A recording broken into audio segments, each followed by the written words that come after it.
चलिए आज हम एक्सरसाइज 8.1 का सवाल नंबर 5 लगाते हैं। इसमें क्या दिया है हमें, दर्शाइए कि यदि एक चतुर्भुज के विकर्ण बराबर हों और परस्पर समकोण पर समद्विभाजित करें तो वह एक वर्ग होता है।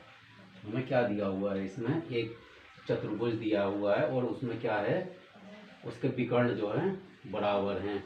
AC किसके बराबर होगा, BD के। और वो क्या करते हैं, आपस में समद्विभाजित करते हैं और किस पर, समकोण पर। तो इसका मतलब क्या होगा, ये कोण समकोण होगा और ये कोण भी क्या होगा, समकोण होगा। और इसी तरह क्या होगा, ये आपस में जो भी ये चारों कोण बन रहे हैं ये क्या होंगे, समकोण होंगे। और ये समद्विभाजित करता है तो इसका मतलब क्या है कि ये OA बराबर होगा OC के और OB बराबर होगा OD के, क्योंकि ये समकोण पर समद्विभाजित करते हैं। ये बराबर बराबर हिस्सों में बट जाते हैं, इसका मतलब ये है। ठीक है। और हमें क्या सिद्ध करना है, वह एक वर्ग होता है। हमें फिर ये सिद्ध करना है कि ये क्या होगा, एक वर्ग होगा। तो हमें क्या दिया हुआ है, सबसे पहले वो लिख लेते हैं। हमें दिया है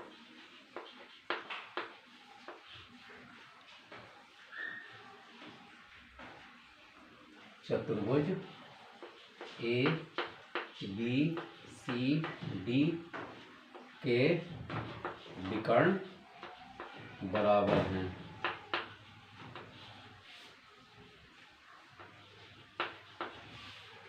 या इसे ऐसे लिख सकते हैं, AB बराबर होगा AC बराबर होगा BD के। इसके विकर्ण कौन से हैं, AC और विकर्ण BD। और हमें क्या दिया हुआ है, ये जो कोण बन रहा है AOB, कोण AOB बराबर होगा कोण BOC के, कोण BOC के, और कोण COD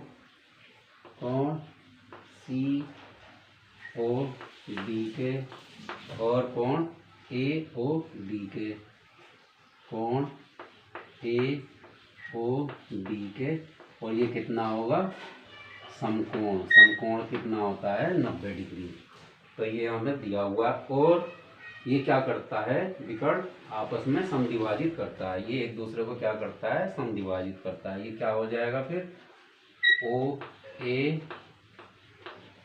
OA बराबर होगा OC और OB बराबर होगा OD बराबर होगा OD के। ये इतनी चीज़ें तो हमें दी हुई हैं और हमें सिद्ध क्या करना है कि ये एक जो चतुर्भुज है ये एक वर्ग है। अब हमें सबको पता है कि अगर ये चतुर्भुज वर्ग होगा तो इसमें क्या होना चाहिए, ये चीज़ें तो होनी ही चाहिए जो इसमें दिया हुआ है। इसके विकर्ण आपस में बराबर होते हैं वर्ग के और एक दूसरे को क्या करते हैं, समकोण पर समद्विभाजित करते हैं।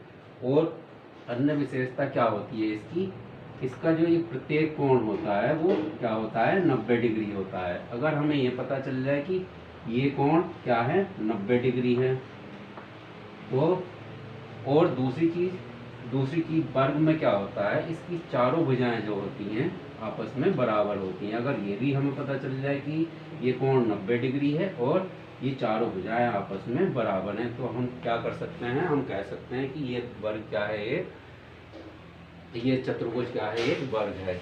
तो हमें सिद्ध करने के लिए, इस वर्ग सिद्ध करने के लिए हमें ये कोण निकालना होगा, समकोण, और ये भुजाएं आपस में बराबर सिद्ध करनी होंगी।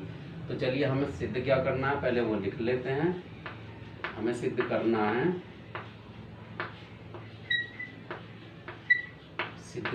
है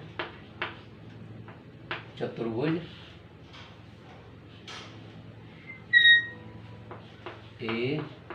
ABCD एक वर्ग है।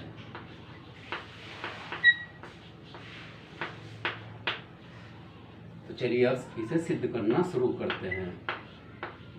तो सबसे पहले हम क्या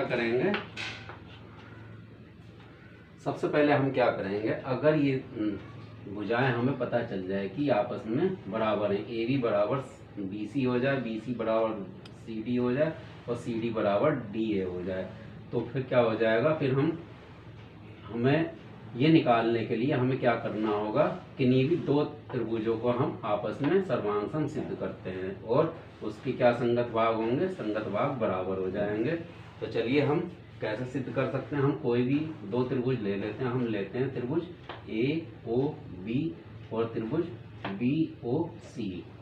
तो यहाँ पर हम क्या लिखेंगे, त्रिभुज ए ओ बी, त्रिभुज ए ओ बी तथा त्रिभुज बी ओ सी में,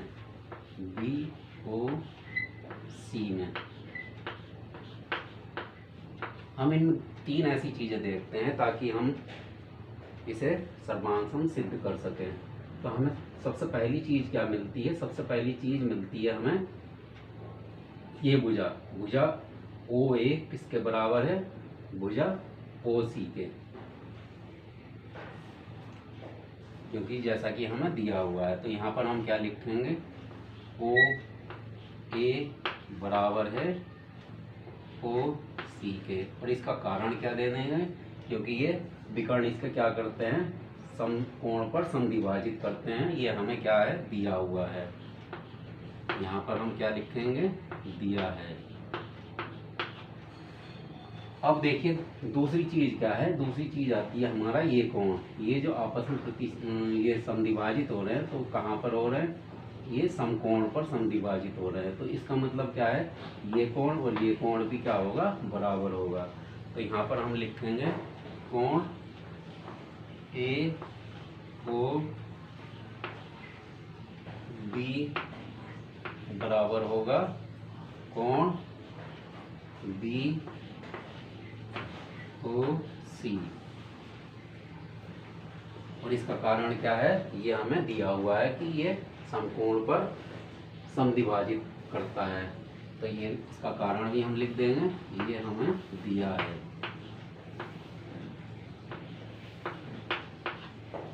अब देखिए तीसरी चीज क्या आती है हमारी, तीसरी चीज आती है ये वाली भुजा। ये वाली भुजा क्या है, ओ बी क्या है, त्रिभुज ए ओ बी में भी, बी को बनाने के लिए भी हमें ओ बी भुजा चाहिए, और त्रिभुज ओ बी ओ सी त्रिभुज बनाने के लिए भी हमें भुजा ओ बी चाहिए। तो ये क्या हो जाएगा, ओ बी बराबर होगा ओ बी के, और इसका कारण क्या होगा, ये जो है एक ओवेनिस्ट भुजा है। ये क्या है, एक ओवेनिस्ट भुजा है जो कि दोनों त्रिभुजों को बनाने के लिए चाहिए। तो अब देखिए हमने तीन चीजें ऐसी थी जो इसमें बराबर कह सकते हैं हम। तो इसे हम क्या लिखेंगे, त्रिभुज ए ओ बी सर्वांग सम है, त्रिभुज बी ओ सी के, त्रिभुज बी ओ सी के, और इसका कारण क्या लिखेंगे, एस ए एस, पहली भुजा मिली है और उसके बीच का एंगल और फिर उसकी भुजा दूसरी, एस ए एस सर्वांग समता का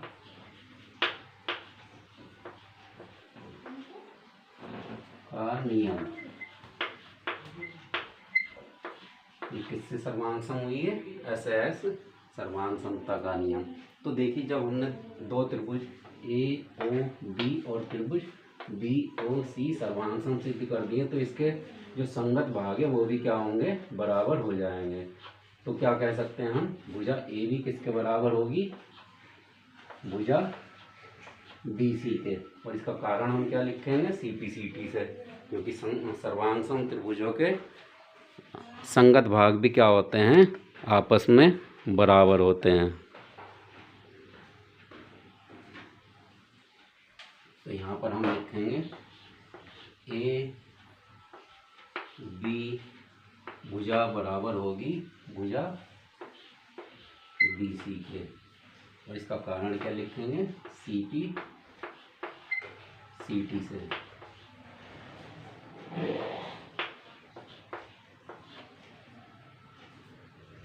तो देखिए अब हमने भुजा ए बी किसके बराबर निकाल ली, भुजा बी सी के।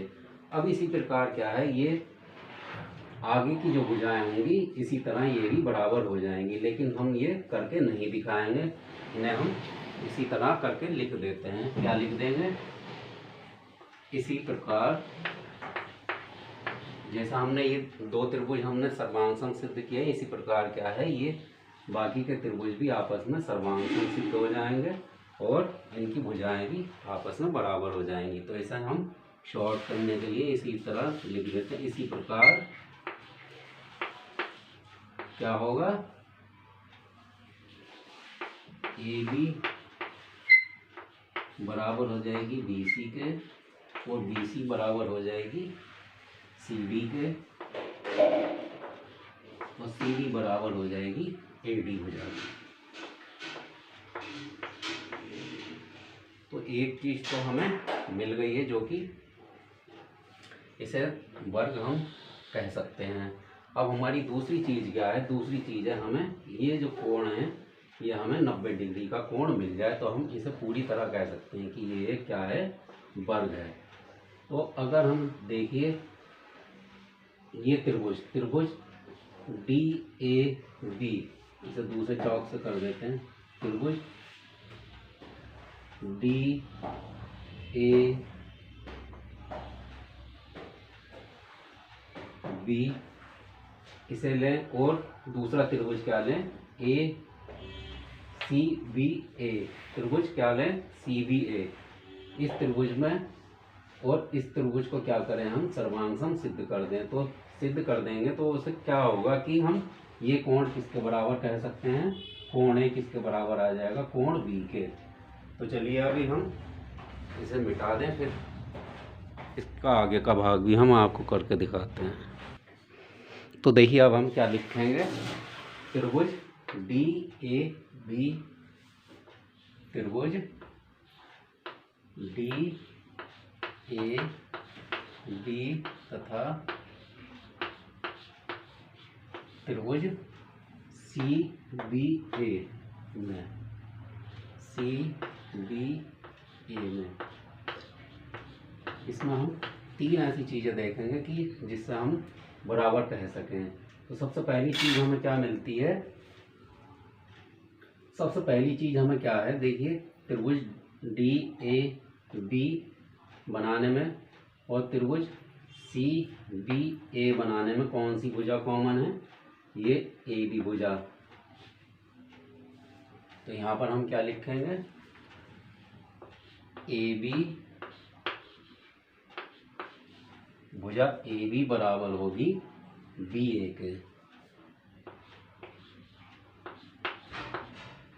इसका कारण क्या लिखेंगे, इसका कारण होगा ये क्या है, एक उभयनिष्ठ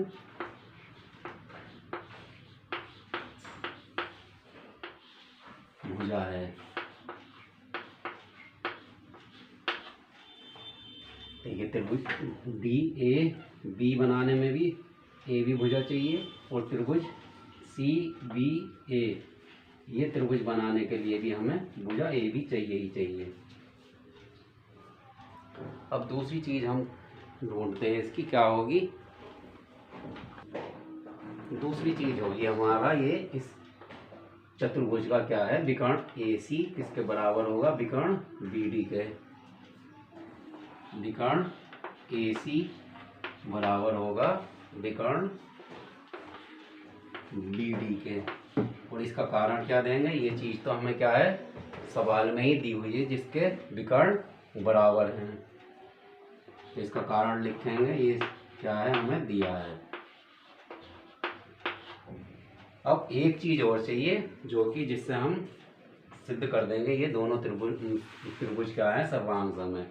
तो देखिए इस त्रिभुज को बनाने में क्या है, एडी भुजा लगती है और इस त्रिभुज को बनाने में भी बीसी भुजा लग रही है। तो ये भुजाएं क्या है, हम अभी क्या कर चुके हैं, बराबर सिद्ध कर चुके हैं। तो भुजा एडी या डी ए लिख लो, कोई एक ही बात है, लेकिन हमें सर्वांग सम सिद्ध करना है तो इसे क्या लिखना होगा, डी ए लिखना होगा और इस भुजा को सी बी लिखना होगा। ये दोनों भुजाएं क्या होंगी, ये बराबर होंगी और इसका कारण क्या लिखेंगे, ये हम अभी सिद्ध कर चुके हैं, सिद्ध कर चुके हैं।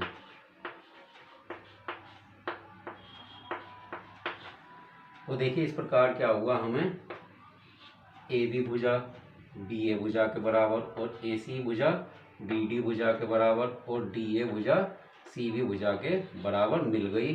तो ये क्या लिख सकते हैं हम इसे, त्रिभुज डी ए बी सर्वांग सम होगा त्रिभुज सी डी ए के, और इसका नियम क्या लगेगा, एस एस एस, भुजा भुजा भुजा, सर्वांग समता का नियम, सर्वांग समता का नियम।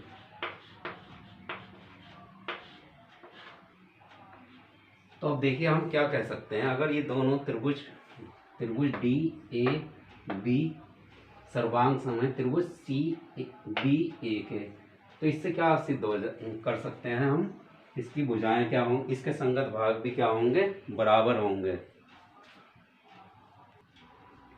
तो हमें किस चीज की जरूरत है, हमें कोण ए की जरूरत है। तो कोण ए किस में आता है, त्रिभुज डी ए बी में। कोण ए बराबर होगा कोण बी के, और कोण बी किस में आता है, त्रिभुज सी बी ए में।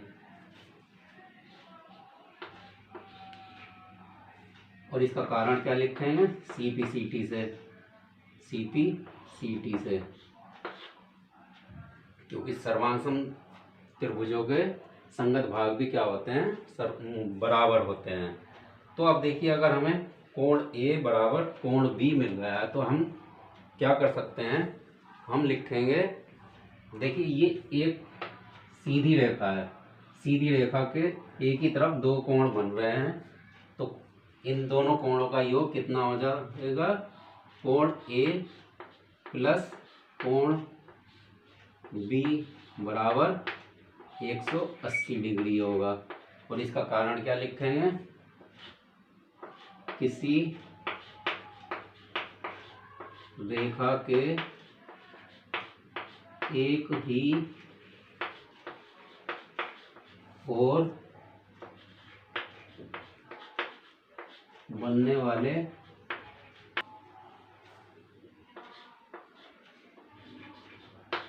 किसी रेखा के एक ही ओर बनने वाले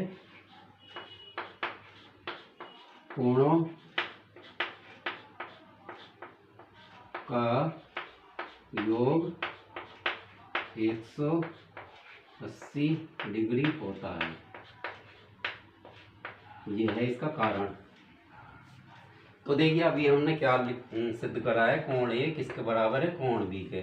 तो या तो हम कोण ए के बराबर कोण ए की जगह कोण बी लिख सकते हैं और कोण बी की जगह कोण ए लिख सकते हैं।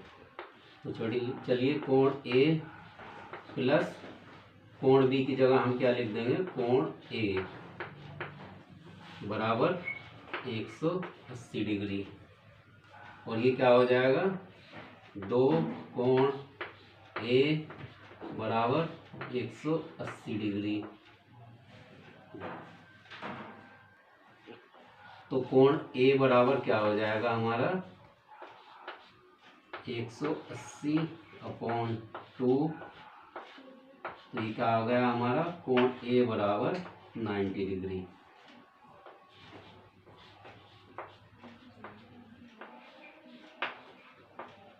ठीक है। अगर ये कोण ए बराबर क्या हो गया हमारा 90 डिग्री, तो कोण बी बराबर भी क्या हो जाएगा हमारा 90 डिग्री हो जाएगा, जो कि अभी हमने CPCT से कोण ए बराबर कोण बी निकाला था। और इसी तरह क्या होगा, ये सारे कोण क्या होंगे, कोण डी कोण सी भी क्या हो जाएगा 90 डिग्री हो जाएगा। तो हम यहाँ पर लिख सकते हैं इसी तरह या इसी प्रकार क्या हो जाएगा, कोण ए बराबर कोण बी बराबर कोण सी बराबर कोण बी बराबर कितना हो जाएगा 90 डिग्री। और ये क्या होता है, एक समकोण होता है। और तो इस तरह हम क्या कह सकते हैं कि ये एक चतुर्भुज क्या है, एक वर्ग है। अतः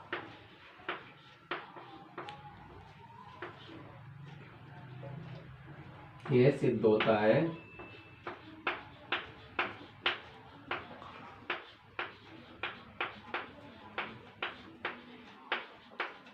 कि चतुर्भुज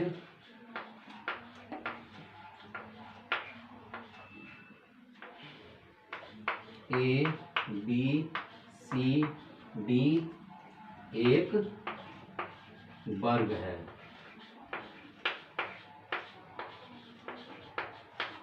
ठीक है ना। इसलिए हम क्या कह सकते हैं, ये चतुर्भुज एक वर्ग है, क्योंकि वर्ग में क्या होता है, इसकी चारों भुजाएं बराबर होती है और प्रत्येक कोण क्या होता है, ये 90 डिग्री का होता है। और जो हमें सवाल में दिया हुआ है कि इसके विकर्ण बराबर हैं और आपस में क्या करते हैं, परस्पर समकोण पर समद्विभाजित करते हैं। ये सारे गुण किस में होते हैं, एक वर्ग में होते हैं। तो इसलिए हम इसे कह सकते हैं कि ये एक वर्ग है। यही हमें सिद्ध करना था। धन्यवाद। इस वीडियो में इतना ही। अगली वीडियो में हम अगला सवाल करेंगे।